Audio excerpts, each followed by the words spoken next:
Hello friends, स्वागत है आपका आपके अपने YouTube channel the finisher 360 degree में।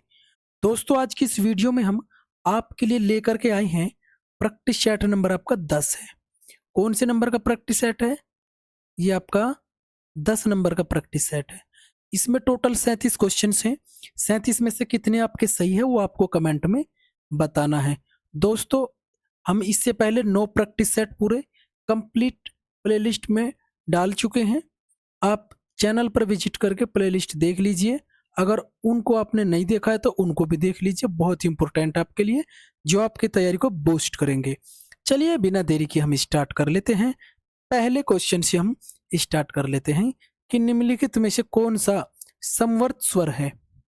अच्छा, हम स्वर की बात कर लेते हैं। वर्ण जो होते हैं हमारे दो तरह के होते हैं, एक स्वर होते हैं, एक होते हैं व्यंजन। वर्ण हमारे दो तरह के होते हैं, एक स्वर होते हैं, एक व्यंजन होते हैं। स्वर हमारे कितने होते हैं? 11 होते हैं। व्यंजन को हम बोलते हैं संख्या 33 बोलते हैं। ठीक है, तो अब इसमें हमें संवर्त स्वर की बात करी तो संवर्त स्वर हम बताए आपको कि रचना के आधार पर मात्रा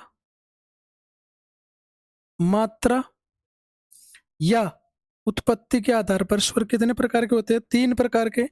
कौन कौन से होते हैं? 3 प्रकार के। हर्ष होता है और दीर्घ होता है।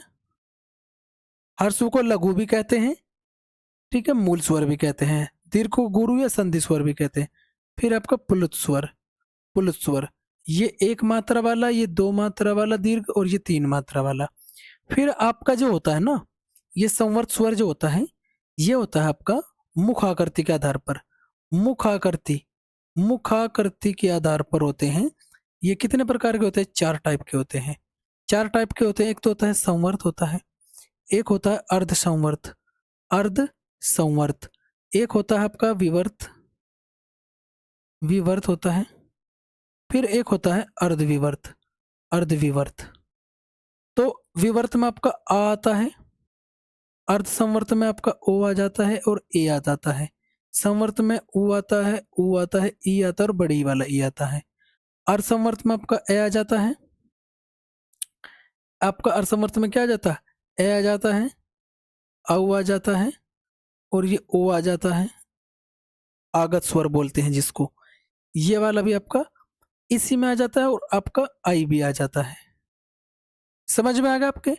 तो इसमें संवर्त स्वर कौन सा है? संवर्त में ऊ ई आता है, तो ई आपका संवर्त स्वर है। आपका कौन सा है? ये विवर्त स्वर है। ये कौन सा है? विवर्त है। जो ए है आपका, ये आपका है अर्धविवर्त, अर्धविवर्त है।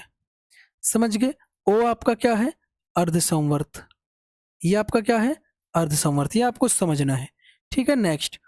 किसी कठिन शब्द को स्पष्ट करने के लिए किस विराम चिन्ह का प्रयोग किया जाता है? अगर आपको कोई कठिन शब्द है और उसको स्पष्ट करना है तो किसका प्रयोग करेंगे? 4 ऑप्शन दिए गए हैं, इसमें से आपको बताना है। तो इसका सही हो जाएगा ऑप्शन बी, कोष्टक चिन्ह का प्रयोग करते हैं हम, ये वाले कोष्टक चिन्ह का। अब हम बताओ कैसे। जैसे मैंने कहा श्री राम, कोष्ट में लिख दिया भगवान, यानी मैं कह रहा है भगवान है। या फिर हम कह सकते हैं कि जैसे मनोज है, मनोज को ब्रैकेट में मैंने कामदेव कर दिया। यानी मनोज को अगर आप अर्थ नहीं पता तो मैंने बता दिया कि इसका मतलब ये होता है। समझ में आ गया? उपविराम चिन्ह, ये वाला चिन्ह आपका ये उपविराम चिन्ह का होता है। अल्प विराम का चिन्ह ये होता है, विवरण चिन्ह होता है, ये वाला आपका विवरण चिन्ह होता है। समझ में आ गया? विराम चिन्हों की संख्या टोटल कितनी है? 20 है। पूर्ण विराम को छोड़कर सभी को किसने? कामता प्रसाद गुरु ने बताया कि सभी के सभी अंग्रेजी से आए हैं। समझ में आ गया? नेक्स्ट देख लेते हैं। तीसरा क्वेश्चन है कि निम्नलिखित में से कौन सी वर्तनी सही है? वर्तनी से भी क्वेश्चन आपसे पूछे जाते हैं। 4 ऑप्शन दिए गए हैं, इसमें से आपको बताना है कि वर्तनी किसकी सही है। तो पहला देखो आप, इसमें पृष्ठ, पृष्ठ आपका ऐसे नहीं लिखा जाता, ये होता है आपका पृष्ठ, ठीक है। और प्रदर्शनी ऐसे नहीं लिखा जाता, ये होता है प्रदर्शनी, ये प्रदर्शनी ऐसे होता है। पर्याप्त में नीचे वाला रह नहीं रहेगा, ये हो जाएगा। तो ब्रज भाषा आपका बिल्कुल सही ऑप्शन बी आपका बिल्कुल सही हो जाएगा। नेक्स्ट, लोभ में कौन सी संज्ञा है? संज्ञा कितने भेद होते हैं? संज्ञा के 5 भेद होते हैं। कौन कौन से भेद होते हैं संज्ञा के 5?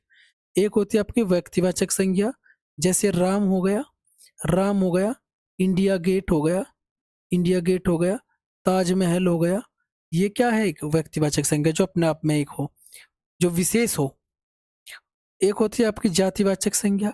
जातिवाचक संज्ञा में जैसे आपका क्या है, गाय है, गाय पशु जाति की बताती है। मनुष्य, मनुष्य जाति को है। फिर आपका समूह आता है। समूहवाचक में आपकी जैसे परिवार, परिवार में कितने सारे लोग होते हैं ना, ये समूह। सेना में भी कितने लोग होते हैं, ये भी समूह।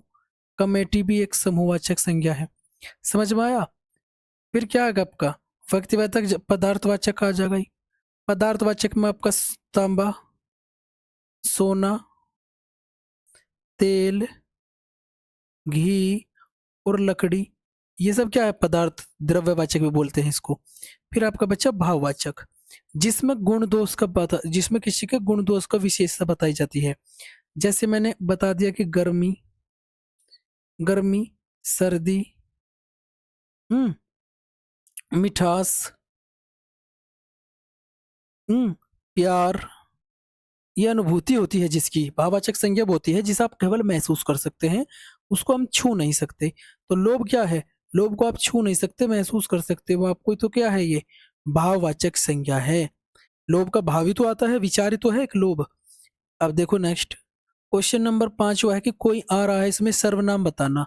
सर्वनाम जो होते हैं वो होते हैं आपके संज्ञा के स्थान पर प्रयोग किए जाते हैं। संज्ञा के स्थान पर प्रयोग किए जाते हैं सर्वनाम। सर्वनाम के भेद कितने होते हैं, 6 होते हैं।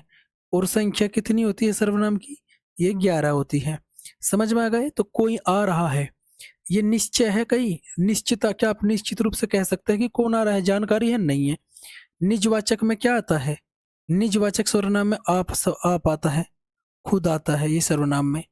पुरुषवाचक में मैं आता है, हम आता है, तू आता है, तुम आता है, वह आता है, यह आता है। समझ गए। पुरुषवाचक सर्वनाम 3 तरह का होता है, उत्तम पुरुष, मध्यम पुरुष और अन्य पुरुष। अनिश्चय है, अनिश्चयवाचक सर्वनाम है इसमें। कौन सा, अनिश्चय। कैसे पता चलेगा कोई आ रहा है, मैं नहीं जानता, मैं निश्चित नहीं बता सकता कि कौन आ रहा है, तो अनिश्चय हो गया ना। नेक्स्ट देखो, थोड़ा सा दूध गर्म कर दो, इसमें कौन सा विशेषण है। विशेषण क्या होते हैं जो विशेषता बताते हैं। विशेषण 4 प्रकार के होते हैं। कौन कौन से, एक होता है गुणवाचक विशेषण, एक होता है आपका संख्यावाचक विशेषण, फिर तीसरा होता है आपका परिमाणवाचक विशेषण, और चौथा होता है आपका सार्वनामिक विशेषण। जब विशेषण सर्वनाम के रूप में विशेषता बताते हैं तो क्या होता है, ये सार्वनामिक विशेषण होता है। नेक्स्ट, इसमें देखो थोड़ा सा दूध गर्म कर दो, तो इसमें क्या, थोड़ा सा दूध गर्म कर दो, दूध आप माप तोल वाली चीजें हैं, यानी परिमाण में है, परिमाण में है, दूध को आप गिन नहीं सकते ना। तो लेकिन परिमाण में क्या, अनिश्चित है। थोड़ा सा कहा मैंने, थोड़ा सा दूध, अगर मैं कहता कि 10 लीटर दूध, तो ये निश्चित परिमाण हो जाता। लेकिन अनिश्चित परिमाण है, थोड़ा सा तो कोई मात्रा ही नहीं बताई मैंने, तो ये अनिश्चित हो गया, अनिश्चित परिमाणवाचक हो गया। समझ में आ गया। ऑप्शन डी बिल्कुल सही है। नेक्स्ट देखते हैं। नेक्स्ट क्वेश्चन आपका है कि चोर उठ भागा किस प्रकार की क्रिया है। अच्छे, क्रिया की बात कर लो। रचना के आधार पर क्रिया कितने प्रकार की होती है, 2 प्रकार की। कौन कौन सी, एक सकर्मक होती है, एक होती है अकर्मक होती है। समझ में आ गए। सकर्मक क्रिया वो होती है जिसमें कर्म सहित क्रिया होती है, जिसमें कर्म हो। कैसे पता चलोगे, काया किसको लगा के क्रिया में। और बिना कर्म के, बिना कर्म के कौन सी होती है, ये अकर्मक होती है। नाम बोधक क्रिया वे होती है, नाम बोधक क्रिया वे होती है जो आपकी संज्ञा, सर्वनाम और विशेषण की विशेषता बताती जाती है। जो संज्ञा, सर्वनाम और विशेषण से मिलकर बनती होती है वो होती है नाम बोधक क्रिया। जैसे हाथ, हाथ संज्ञा शब्द, हाथ से बना हथियाना, इस तरह। समझ गए। पूर्वकालिक क्रिया का मतलब होता है जिसमें एक काम पहले और दूसरा बाद में। तो चोर उठ भागा, चोर पहले उठा उसके बाद भागा, तो इसमें पूर्वकालिक क्रिया होगी जिसमें 2 काम हुए हैं। समझ में आ गया। ऑप्शन ए बिल्कुल सही हो जाएगा। नेक्स्ट, गांव वालों ने मिलकर यह काम पूरा किया। क्रिया विशेषण का प्रकार बताना।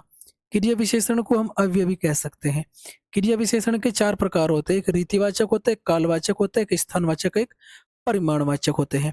परिमाणवाचक के लिए आप कितना लगा सकते हैं, कितना प्लस क्रिया अगर कर दोगे तो ये आपका आ जाएगा परिमाण। रीति में आपका आता है जैसे कैसा या कैसी, लगा दोगे प्लस क्रिया में तो ये आ जाएगा। कालवाचक में कब आ जाएगा, कब लगा दोगे। स्थान में आपका कहाँ लगा दोगे क्रिया में तो आ जाएगा।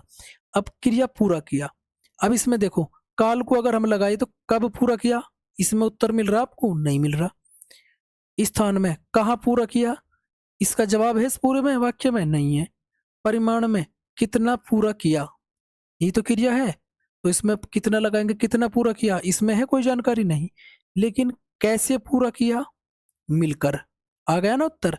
कैसे पूरा किया, मिलकर, मिलकर कैसे पूरा किया, मिलकर। तो कौन सा आ जाएगा, रीतिवाचक, क्योंकि रीतिवाचक इसमें बिल्कुल सही बैठ रहा। नेक्स्ट नेक्स्ट क्वेश्चन है कि इस इनमें से कौन सा शब्द स्त्रीलिंग नहीं है। यहाँ आपको नहीं शब्द में बिल्कुल ध्यान देना है कि इनमें से कौन सा शब्द स्त्रीलिंग नहीं है, कौन सा नहीं है। अब स्त्रीलिंग, लिंग दो तरह के होते हैं, मैंने बताया एक स्त्रीलिंग एक पुल्लिंग। जैसे मेरा या मेरी लगा कर भी आप पहचान कर सकते हैं। एक होता है, होती है, होती है, ये लगाकर भी आप पहचान कर सकते हैं। जैसे जीवनी होती है या होता है, जीवनी होती है या होता है, जीवनी होती है, तो ये स्त्रीलिंग हो गया। कहानी सुनाई जाती है, सुनाया जाता है, सुनाई जाती है, तो स्त्रीलिंग हो गया। कविता होती है या होता है, होती है, तो ये भी स्त्रीलिंग हो गया। उपन्यास पढ़ा जाता है, पढ़ी जाती है, पढ़ा जाता है, तो ये पुल्लिंग हो गया। तो हमसे पूछा था कौन सा स्त्रीलिंग नहीं है, ये तीन स्त्रीलिंग है और ये पुल्लिंग है, तो हो गया आपका ऑप्शन ए बिल्कुल सही। नेक्स्ट, हस्ताक्षर किस शब्द का वचन बताना। वचन दो होते हैं हिंदी में, एक तो होता है आपका एक वचन और दूसरा कौन सा होता है, बहुवचन। दो वचन होते हैं हिंदी में, तो हस्ताक्षर किए जाते हैं, किया जाता है, हस्ताक्षर किए जाते हैं, तो हस्ताक्षर बहुवचन शब्द है। और कौन कौन से हो सकते हैं, जैसे प्राण हो सकते हैं, ये दर्शन हो सकते हैं, आंसू भी बहुवचन होता है, क्योंकि आंसू दोनों आंखों से निकलते हैं, आंसू भी बहुवचन शब्द होता है, याद रख लेना। नेक्स्ट नेक्स्ट है कि यदि बारिश होती तो सूखा न पड़ता, इसमें काल का कौन सा रूप है। अच्छा हम बता दे, काल किसको कहते हैं, जो हमें समय के बारे में बताता है कि घटना किस समय में घटित हुई। काल कितने प्रकार के होते हैं, काल होते हैं तीन प्रकार के। कौन कौन सी, एक भूतकाल होता है, एक आपका वर्तमान काल होता है और एक होता है आपका भविष्य काल, एक होता है आपका भविष्य काल। 653 से आप इसको याद कर सकते हैं। भूतकाल के 6 भेद, वर्तमान के 5 और भविष्य के 3 भेद होते हैं। तो यदि बारिश होती तो सूखा न पड़ता, ये हेतु हेतु मद भूतकाल है, हेतु हेतु मद भूतकाल है। ये हेतु हेतु मद में यदि शब्द का प्रयोग किया जाता है, यदि ये ना होता तो यदि ये ना होता। समझ में आ गया। नेक्स्ट, राजन द्वारा किताब पढ़ी जाती है, इस वाक्य में वाच्य का कौन सा प्रकार है। वाच्य 3 प्रकार के होते हैं, एक होता है आपका कर्तवाच्य, दूसरा कर्मवाच्य, तीसरा भाववाच्य। कर्तवाच्य जिसमें कर्ता पर सारा लोड पड़ता है, जैसे मोहन किताब पढ़ता है, काम कौन कर रहा, मोहन। कर्मवाच्य जैसे राजन, राजन द्वारा किताब पढ़ी जाती है, मैंने नहीं पढ़ी, राजन के द्वारा पढ़ी गई, तो इसमें क्या हो जाएगा, ऑप्शन भी कर्मवाच्य। भाववाच्य में हमेशा असमर्थता प्रकट की जाती है, असमर्थता, जैसे मुझसे पढ़ा नहीं जाता, मुझसे चला नहीं जाता, मुझसे खाया नहीं जाता, मुझसे दौड़ा नहीं जाता। नेक्स्ट क्वेश्चन नंबर 13 है, मेरे दोस्त के लिए चाय लाइए, वाक्य में कौन सा कारक है। कारक को क्या बोलते हैं, कारक को परिसर्ग भी बोलते हैं। कारक कितने होते हैं, 8 होते हैं। तो अपादान का मतलब होता है जो अलगाव की स्थिति में हो, जैसे वृक्ष से पेड़ टूट कर गिरा, बच्चा छत से गिरा, अलग हो गया। करण का मतलब होता है से या के द्वारा, यानी जिसके सहायता से हम काम करते हैं। कर्म का मतलब को इसका कारक चिन्ह होता है। संप्रदान का मतलब होता है के लिए, यानी जिसके लिए कोई काम किया जाता है। तो मेरे दोस्त के लिए चाय बनाइए, किसके, मेरे दोस्त के लिए, तो इसमें कौन सा हो जाएगा, संप्रदान हो जाएगा। समझ में आ गया। करण का यानी शे द्वारा का मतलब होता है कि राम ने धनुष के द्वारा रावण का वध किया, तो किसकी सहायता से, धनुष की सहायता से, उदाहरण हो गया आपका। नेक्स्ट, कौन सा आम शब्द का तत्सम रूप है। तत्सम वो होते हैं जो संस्कृत के शब्द होते हैं, कठिन शब्द होते हैं, जैसे अक्षत्र, यत्र, त्रिशूल, जैसे ज्ञानी, शर, शर्मिक, ऋषि, ऋषि, ऋषि, ऋषि, ऋषि होता है, नीचे वाला रह होता है, ऊपर वाला रह होता है। संयुक्त वर्ण जहां होते हैं, संयुक्त वर्ण जहां होते हैं वहां पर भी आपका क्या होता है, ये तत्सम शब्द आता है। तो आम शब्द का सही हो जाएगा आम्र, क्या हो जाएगा, आम्र, ऑप्शन बी सही हो जाएगा। नेक्स्ट, अहिंसा शब्द में कौन सा उपसर्ग, उपसर्ग क्या होते हैं, जो शब्द से पहले जुड़ते हैं, जो शब्द से पूर्व जुड़कर जुड़कर विशेषता बताते, विशेषता प्रकट करते हैं, विशेषता प्रकट करते हैं, प्रकट करते हैं। समझ में आ गया। जैसे अहिंसा में अ प्लस हिंसा, इसको ऐसे तोड़ सकते हैं, तो इसमें हिंसा और दोनों अलग हो गए। अहिंसा का मतलब हिंसा न करने वाला, तो अहिंसा शब्द में कौन सा उपसर्ग हो गया? ए उपसर्ग हो गया, तो ऑप्शन ए बिल्कुल सही हो जाएगा। नेक्स्ट, हवालात किस भाषा का शब्द है? तो मैं आपको बता दूं, जैसे आपका हवालात हो गया, वकील हो गया, कलम हो गया आपका, अदालत हो गया, अदालत में आपका फिर दुनिया हो गया, आदमी हो गया आपका, औरत हो गया, औरत हो गया, मुकदमा हो गया। ये शब्द किस भाषा के शब्द है? ये अरबी भाषा के शब्द है। तुर्की भाषा के शब्द कौन से हैं? बहादुर शब्द तुर्की भाषा का है। दरोगा शब्द तुर्की भाषा का है। उर्दू शब्द तुर्की भाषा का है। कालीन शब्द उर्दू भाषा का है। चारपाई शब्द, चारपाई शब्द भी उर्दू भाषा का, तुर्की भाषा का ही है। समझ के पुर्तगाली का जैसे इंपोर्टेंट बता देता हूँ, तौलिया, कनस्तर शब्द, फीता है, काजू, कोको, पपीता, अलमारी, ये शब्द किसका है? पुर्तगाली का। पश्तो में जैसे मटर गश्ती, मटर गश्ती, गुंडा, गुंडा, जमाल गोटा, जमाल गोटा, ये शब्द कैसे हैं?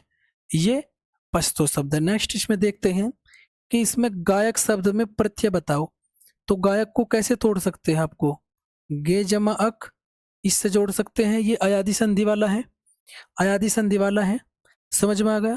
तो इसमें प्रत्यय कौन सा आ जाएगा? अक प्रत्यय इसमें आ जाएगा। अब अयादी संधि हम बताते हैं, संधि इसमें कैसे होती है। देखो, इसमें आई की मात्रा है, आई की वाली मात्रा है और ए जुड़ा है। तो मैंने एक संधि आगे बताऊंगा इसमें कि वन से हम रिलेट करते हैं ए और आ को, ठीक। टू से मैं रिलेट करूंगा ई को, बड़ी ई को, छोटा ऊ को, बड़ा ऊ को, री को। और तीन से मैं रिलेट करूंगा इन संयुक्त स्वर जो है ए, आई, ओ और औ। अब हम बताएंगे, जब भी आपका 1+2 जुड़ेगा वहां तो हो गया आपकी गुण संधि। और जब 2+ शेष, क्योंकि स्वर कितने होते हैं? स्वर टोटल 11 होते हैं। जब 2+ शेष यहाँ जाएगा, 2 में कितने? 1 2 3 4 5, यानी जब इनके साथ में ये शेष शब्द जुड़ जाएंगे, शेष 6, तो ये आपका हो जाएगा गुण का उल्टा यण। समझ गए? इसी तरह 1+3 बराबर आपका कौन सी संधि? वृद्धि संधि। 1+3 यानी ए आ में ये जुड़ जाए, तीसरी ए आई ओ जुड़े। इसी प्रकार 3+ शेष, 3+ शेष, या फिर 3+1+2 भी कर लो, ये आपका अयादी आ जाएगा। तो जब ये इसी से पहचान कर लो, शुरू में तीसरा वर्ण है, शुरू में तीसरा वर्ण है, तो समझ लो कौन सी है? ये अयादी संधि हो गई। कौन सी हो गई? आपकी अयादी हो गई। इसका आपको पता चला स्वर संधि का है। सर्वग का विलोम शब्द बताना। विलोम शब्द को हम विपरीतार्थी शब्द भी कहते हैं, विपरीतार्थी शब्द भी कहते हैं, उल्टा शब्द भी कहते हैं। सर्वग जो होता है जो सब कुछ जानता हो, और अल्पग जो कम जानता हो, तो उसका बी सही हो जाएगा। संकीर्ण का सही क्या होगा? विस्तीर्ण होगा। कर्तज्ञ का क्या होता है? कर्तघन होता है, कर्तघन होता है। अभिग का अनभिग होता है, याद रख लेना, अनभिग। समझ में आया? नेक्स्ट देख लेते हैं। नेक्स्ट है कि वनिता शब्द का पर्यायवाची शब्द कौन सा नहीं है? यहाँ आपको ध्यान देना, नहीं है लिखा। पर्यायवाची को हम क्या बोल सकते हैं? पर्यायवाची को समानार्थी भी बोल सकते हैं। वनिता, वनिता किसका पर्यायवाची है? तो वनिता को हम अबला भी कह देते हैं, रमणी भी कह देते हैं, मादा भी कह देते हैं। ये औरत का है। लेकिन सफरी किसका है? सफरी मीन का है, सफरी मत्स्य का है। सफरी को हम मछली कहते हैं। समझ में आ गया? मछली को हम जलचरी भी कहते हैं, जलचरी भी कहते हैं। नेक्स्ट, उत्तर शब्द का कौन सा अर्थ नहीं है? अब उत्तर मैंने बाद का भी होता है तत्पुरुष समास में, देखो बाद का पद प्रधान होता है। उत्तर एक दिशा भी है, उत्तर का मतलब एक जवाब भी होता है, लेकिन वस्त्र नहीं होता। क्या नहीं होता? वस्त्र नहीं होता। नेक्स्ट, अब देखो, पत्र शब्द का अनेकार्थी शब्द कौन सा है? अनेकार्थी का मतलब होता है जिसके एक शब्द के कितने सारे अर्थ हो। तो पत्र शब्द का अनेकार्थी शब्द कौन सा? पत्र मैंने पत्ता भी होता है, पत्र मैंने पंख भी होता है, और चिट्ठी भी होती है। तो ऑप्शन 20 का सही हो जाएगा, बिल्कुल राइट हो जाएगा। नेक्स्ट, जो कहा न जा सके, इसके लिए एक शब्द बताना मुझको। तो जो कहा न जा सके उसे क्या कहते हैं? अकथनीय बोलते हैं। और जो भी जिस पर विश्वास न, जो विश्वास करने योग्य ना हो, अविश्वसनीय। जो करने योग्य ना हो, अकरणीय। ठीक है। नेक्स्ट, नेक्स्ट है ब्रह्म ऋषि शब्द का संधि रूप क्या है? संधि किसको कहते हैं? वर्णों के मेल को। जब दो वर्ण मिलते हैं, वर्णों के वर्णों के मेल को संधि कहते हैं, मेल को। और समास किसको कहते हैं? समास कहते हैं हम शब्दों के मेल को। समास कहते हैं शब्दों के मेल को। समझ में आ गया? तो ब्रह्म ऋषि में संधि रूप क्या होगा? ब्रह्म ऋषि में कौन सा सही होगा? तो ये हो जाएगा आपका ब्रह्म जमा ऋषि, ऑप्शन सी। अब कैसे होगा? यहाँ पर ए आ गया और यहाँ पर आपका री शब्द ले लिया, और ए और री यानी पहला और दूसरा जब मिलता है तो गुण संधि बनती है। मैंने पीछे भी बताया था गुण संधि, ये गुण संधि बन जाती है। कौन सी संधि बनती है? गुण संधि। 1+2, क्योंकि जब ए प्लस री बनते हैं तो इसका बन जाता है अर। समझ गए? तो ये ब्रह्म ऋषि इसलिए बना। नेक्स्ट, गंगा तट शब्द का कौन सा समास है? तो समास को मैंने बताया था शब्दों का मेल होता है। इसमें गंगा तट को हम तोड़ सकते हैं, विच्छेद कैसे करोगे? विग्रह। गंगा का तट, गंगा का तट कर सकते हैं हम इसको, गंगा का तट कर सकते हैं। तो ये तत्पुरुष समास का भेद हो जाता है। तत्पुरुष समास में कौन सा? संबंध, संबंध तत्पुरुष, जिसमें संबंध बताया गया हो। ठीक है, नेक्स्ट देख लेते हैं। जैसे अव्यय भाव समास होते हैं जिसमें अव्यय शब्द होता है, इसमें प्रथम पद प्रधान होता है, प्रथम पद प्रधान होता है और गौण होता है। बहुव्रीहि समास में तीसरा पद, तीसरा पद विशेष होता है। कर्मधारय समास में दूसरा, दूसरा पद। कर्मधारय में द्विगु और तत्पुरुष में दूसरा पद प्रधान होता है। समास के कितने भेद होते हैं? समास के भेद होते हैं पूरे 6। समझ में आएगा? नेक्स्ट देख लेते हैं। नेक्स्ट है कि शीला आई और आंधी का अंधे को सहारा दिया, वाक्य का प्रकार बताओ। तो इसमें वाक्य जो होते हैं आपके एक रचना के आधार पर होते हैं। वाक्य समझ में आ गया? रचना के आधार पर 3 तरह के होते हैं। एक होता है सरल वाक्य, एक होता है आपका मिश्र वाक्य, एक होता है आपका संयुक्त वाक्य। अर्थ के आधार पर कितने होते हैं? 8 प्रकार के होते हैं। कौन कौन से होते हैं? एक होता है विधिवाचक वाक्य, जैसे राम जाता है। दूसरा निषेधवाचक वाक्य, निषेधवाचक में वह खाना नहीं खाता है। तीसरा में इच्छावाचक वाक्य, कि मेरी इच्छा है कि तुम सफल हो जाओ। फिर आज्ञावाचक वाक्य चौथा होता है। आज्ञा का मतलब खड़े हो जाओ, आज्ञा हो गई। फिर हो जाएगा संदेह, शायद वह जाएगा, संदेह हो गया। फिर हो गया आपका संदेह से बाद में फिर होता है आपका संकेत, संकेत की यदि तुम पढ़ोगे तो पास हो जाओगे। फिर होता है विस्मय अधिबोधक, अरे तुम पास हो गए, इस तरह से। तो इसमें समझ में आ गया। शीला और अंधे को सहारा दिया गया, इसमें ये और के द्वारा जुड़े हैं। तो शीला आई ये भी पूरा वाक्य है क्योंकि इसकी अपनी अलग क्रिया है। अंधे को सहारा दिया, इसकी अपनी क्रिया, ये अलग वाक्य है। तो ये क्या जाएगा? संयुक्त वाक्य। जब 2 वाक्य मिल जाते हैं उसको संयुक्त वाक्य बोलते हैं। भयानक रस का स्थायी भाव क्या है? भयानक रस का स्थायी भाव क्या है? ये आपको बताना है कि भयानक रस का स्थायी भाव क्या है। स्थायी भाव की संख्या 9 होती है तो रस की भी 9। भयानक रस का क्या होता है? ऑप्शन ए भय होता है। शोक किसका होता है? करुण रस का होता है। रति किसका होता है? श्रृंगार रस का रति होता है। हास्य किसका होता है? हास्य रस का, हास्य रस का। समझ में आ गया? नेक्स्ट, नेक्स्ट है कि बसंताली का छंद में कितने वर्ण होते हैं? तो ये एक प्रकार का वार्णिक छंद है। वार्णिक छंद है। छंद 3 तरह के होते हैं, छंद को पिंगल भी कहते हैं, ऋग्वेद में इसका वर्णन है। सबसे पहले तो बसंत तालिका में 14 वर्ण होते हैं। 11 वर्ण किस में होता है? इंद्र वज्रा में होता है, भुजंगी में होते हैं 11 वर्ण, भुजंगी में। 12 वर्ण किस में होते हैं? लोटक, लोटक में होते हैं। वनशत में, वनशत में होते हैं 12 वर्ण। 15 वर्ण होते हैं मालिनी में। सरसी में होते हैं आपका सरसी, सरसी में आपकी 27 होते हैं। मंद्रकांता में 17, मंद्रकांता में आपके होते हैं 17, ये आपको याद रख लेना। नेक्स्ट, रही मन पानी राखे, बिन पानी सब सून, पानी गए न उभरे, मोती मनुष्य चून। कौन सा अलंकार है? रूप अलंकार, जहाँ अभेद आरोप किया जाता है, जिसमें योजक चिन्ह होगा, वाचक नहीं रहेगा, सासी से। उपमा अलंकार, जहाँ तुलना की जाती है, सासी से सरिस रहता है, समान।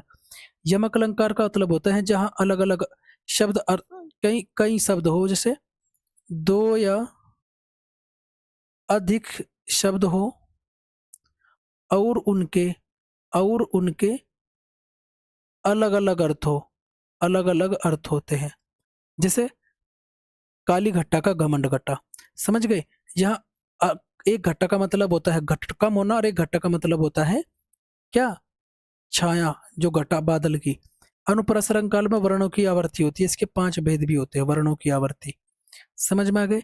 तो इसमें कौन सा अलंकार है? इसमें से अलंकार कोई सा इसमें से नहीं है, इसमें है सलेश अलंकार। सलेश का मतलब होता है जिसमें आपकी देखो 1, 3, 5 विषम चरणों में गणना हो। जैसे एक पानी ये हो गया, दूसरा पानी ये हो गया और तीसरा पानी ये हो गया।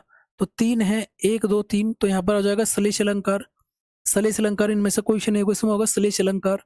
समझ में आएगा। एक पानी का मतलब होता है इज्जत, मान, प्रतिष्ठा। एक पानी का मतलब होता है चमक होता है। दूसरे पानी का मतलब होता है जो पानी चून में डाला गया है। समझ गए। नेक्स्ट 29वां क्वेश्चन, 3 लोक में मथुरा नारी। लोकोक्ति का पूर्ण करना हमको। तो 3 लोक में मथुरा नारी का मतलब होता है सबसे निराला हो जाना। समझ में आ गए। कहते नहीं कि इसके तो 2.5 चावल अलग ही रंधते हैं। समझ गए। शब्द शक्ति कितने प्रकार की होती है? शब्द शक्ति 3 प्रकार की होती है। कितने? 3 प्रकार की। कौन कौन सी होती है? एक होती है अभिधा शब्द शक्ति, जिसको अग्रिमा भी कहते हैं। एक होती है लक्षणा, एक होती है आपकी व्यंजना शक्ति। अभिधा शब्द शक्ति में हम कैसे कह सकते हैं? जैसे राम जाता है, आप समझ गए, सामान्य अर्थ होता है, इसमें मुख्य अर्थ होता है। समझ में आ गए। और लक्षण में क्या होता है? मुख्य अर्थ में बाधा, मुख्य अर्थ में बाधा जहां होती है। जैसे मैंने कहा कि वह इस राज्य का शेर है, तो शेर का मतलब मैंने सो टाइगर थोड़ी बोल दिया, उसके लक्षण बताए कि शेर जैसे हैं। तो मैंने बताया कि महाराणा प्रताप तो शेर था, तो वो हकीकत में शेर थोड़ी था, उसके लक्षण थे कि शेर की जैसे था, ऐसे दहाड़ता था। व्यंजन में कहा, जैसे व्यंजन में मुख्य अर्थ, जिसमें मुख्य अर्थ और समान अर्थ, सामान्य अर्थ, अभिधा में होता है आपका सामान्य अर्थ। सामान्य अर्थ जहां सामान्य अर्थ और मुख्य अर्थ दोनों में बाधा हो। जैसे मैंने कहा कि सूर्यास्त हो गया, शाम के समय हम काम कर रहे थे और मैंने बोला सूर्यास्त हो गया, तो इसका मतलब क्या है? सूर्यास्त हो गया नहीं है इसका मतलब, वो तो सबको दिख रहा है। सूर्यास्त होने का कोई लक्षण भी नहीं है, इसका मतलब है कि सूर्यास्त होगा, चलो घर के लिए निकल के चलते हैं। तो इसका अर्थ अलग निकाला ना तीसरा, कोई व्यंजना हो गया ना, तो इसका सामान्य अर्थ निकल पाया ना मुख्य अर्थ निकल पाया, ना लक्षण में आया कोई इसका, तो ये व्यंजना आता है यहाँ पे। समझ में आ गया व्यंजना शब्द शक्ति। नेक्स्ट इसमें है कि मारवाड़ी बोली किस उपभाषा के अंतर्गत आती है? हिंदी की 5 उपभाषाएं होती है। एक पूर्वी हिंदी, पश्चिमी हिंदी, पहाड़ी, राजस्थानी, और 5वीं आपकी होती है बिहारी। 5वीं होती है आपकी बिहारी। राजस्थानी कौन से अपभ्रंश से संबंधित है? शोर सैनी अपभ्रंश से संबंधित है। मारवाड़ी राजस्थानी की, हर कौन सी राजस्थान की? पश्चिमी राजस्थान की। मीराबाई के पद इसी में लिख रहे हैं। समझ गए। पहाड़ी हिंदी का अपभ्रंश क्या होता है? इसको खस अपभ्रंश भी कह सकते हैं, या इसका शोर सैनी, दोनों अपभ्रंश में होती है जी। समझ में। पूर्वी हिंदी में कौन सा होता है? अर्धमागधी, अर्धमागधी होता है। पश्चिमी हिंदी का अपभ्रंश भी शोर सैनी है। समझ में। नेक्स्ट, वही मनुष्य है जो मनुष्य के लिए मेरे, पंक्ति किसकी है? पंक्ति की एक वीडियो बनाकर डाल चुका हूँ, चैनल पर विजिट करके आप देख लो। प्रसिद्ध पंक्तियां, पत्र पत्रिकाएं बिल्कुल ट्रिक से याद है। तो वही मनुष्य है जो मनुष्य के लिए, किसका? ये मैथिली चरण गुप्त का।